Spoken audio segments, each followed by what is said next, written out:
He quoted Surah Al-Ma'idah, verse 116 and 117, where Jesus is asked by Allah, did he ever say to mankind to take himself and his mother as two gods? I don't know what Christian has ever said that Mary was a god.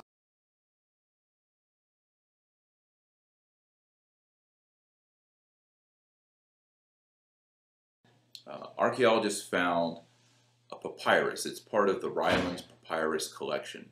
I believe this one is kept in Manchester, England.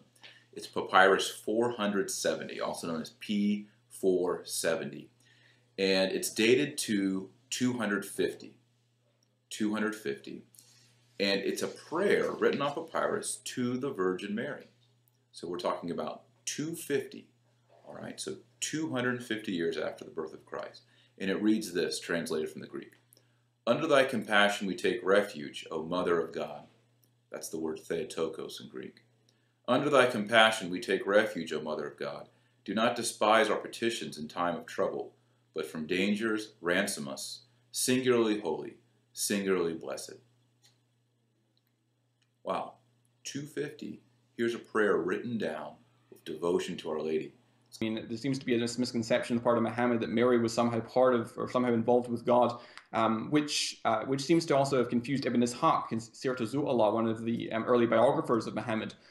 Seems to have been confused and thought the Trinity actually equated to God, Jesus, and Mary. I think that's probably where he got it from.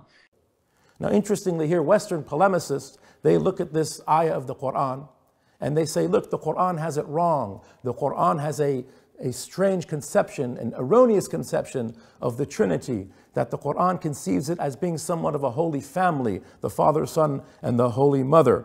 But this is not a necessary conclusion. I don't see this verse as denouncing the Trinity, at least not in this verse.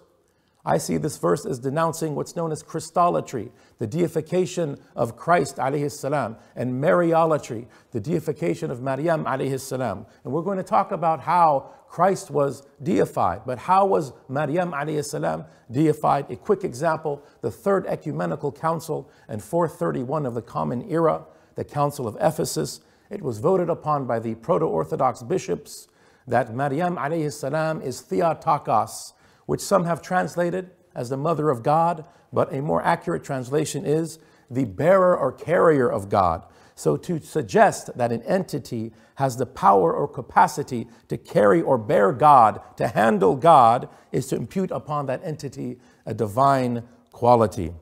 So I don't see this verse as denouncing the Trinity, nor intermediacy through Maryam, nor even the explicit worship of Mary, but rather assigning Mary divine attributes, deifying Maryam alayhi salam.